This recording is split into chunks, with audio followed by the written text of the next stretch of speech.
ಸ್ನೇಹಿತರೆ, ಅಷ್ಟೊಂದು ಕ್ರೂರತೆಯಿಂದ ಯಾರೋ 100 ಶವಗಳನ್ನು ಹೂತು ಹಾಕಿದ್ದಾರೆ. ಇದನ್ನು ಹೇಳಿದ್ದು ಒಬ್ಬ ಅನಾಮಧೇಯ ವ್ಯಕ್ತಿ. ಆತ ಸುಮ್ಮನೆ ಏನು ಸಾಮಾಜಿಕ ಮಾಧ್ಯಮದಲ್ಲಿ ಹೇಳಿ ಕೈ ತೊಳ್ಕೊಳ್ಳಿಲ್ಲ ಕಣ್ರಿ. ವಕೀಲರ ಮೂಲಕ ದೂರು ನೀಡಿ ಇನ್ವೆಸ್ಟಿಗೇಷನ್ ಇನ್ನೂ ಆಗದ್ದನ್ನು ನೋಡಿ ತಾನೇ ನ್ಯಾಯಾಧೀಶರ ಮುಂದೆ ಬಂದು ತಪ್ಪೊಪ್ಪಿಗೆ ಹೇಳಿಕೆ ನೀಡಿ ಹೋಗಿದ್ದಾನ್ರಿ.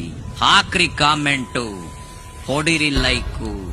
ಕರ್ನಾಟಕದೆಲ್ಲೆಡೆ ಜನರಿಗೆ ಗೊತ್ತಾಗ್ಬೇಕು ಇವತ್ತು. ನಾನು ಎಲ್ಲಾ ವಿಷಯವನ್ನು ಎಳೆಯಾಗಿ ಬಿಡಿಸಿ ಹೇಳ್ತೀನಿ. ನಾನೇ ಹೂತು ಹಾಕಿದ್ದು, ನನ್ನನ್ನು ಅಪರಾಧದಲ್ಲಿ ಭಾಗಿಯಾಗಿಸಿದ್ದಾರೆ. ಎಲ್ಲಾ ಶವಗಳನ್ನು ಹೂತು ಹಾಕಿದ ಸ್ಥಳ ತೋರಿಸ್ತೀನಿ, ಯಾರು ಮಾಡಿಸಿದ್ದು ಹೇಳ್ತೀನಿ ಅಂತ ನ್ಯಾಯಾಧೀಶರ ಮುಂದೆ ಹೇಳಿ ಹೋಗಿದ್ದಾನ್ರಿ. ಅಲ್ರಿ, ಇದು ಒಂದು ಅತಿ ಮುಖ್ಯ ವಾರ್ತೆ ಅಲ್ವೇನ್ರಿ? ಯಾವ ಟಿವಿ ಚಾನೆಲ್ನವರು ಈ ಬಹುಮುಖ್ಯ ವಾರ್ತೆಯನ್ನು ಪ್ರಸಾರ ಮಾಡಿದ್ದಾರೆ? ನೀವೇ ಹೇಳ್ರಿ. ನಿಮ್ಮ ಮನಸ್ಸಿನಲ್ಲೇನಿದೆ? ಸಿಟ್ಟು, ಆಕ್ರೋಶ, ಪ್ರೀತಿ, ಬೈಗುಳ ಏನಿದ್ರೂ ಕಮೆಂಟ್ ನಲ್ಲಿ ಹೇಳ್ರಿ. ನಮ್ಮ ಕರ್ನಾಟಕದ ಪ್ರತಿಷ್ಠಿತ ನ್ಯೂಸ್ ಚಾನೆಲ್ಗಳಿಗೆ ನಾವು ಏನೆಂದು ಕರಿಬೇಕ್ರಿ?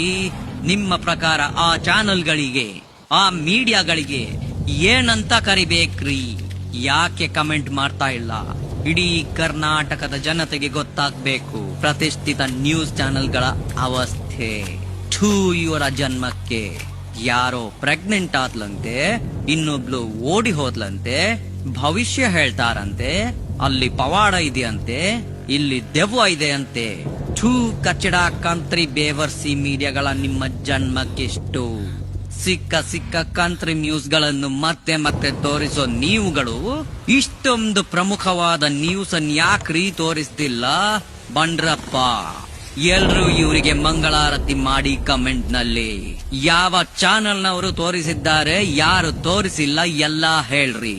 ನಾವು ಬೆಳೆಸಿದ ಸೋ ಕಾಲ್ಡ್ ಸಾಮಾಜಿಕ ಪ್ರಭಾವಿಗಳು, ಯೂಟ್ಯೂಬ್ ಪತ್ರಕರ್ತರು ಯಾಕೆ ಈ ವಿಷಯದ ಬಗ್ಗೆ ಮಾತನಾಡ್ತಾ ಇಲ್ಲ?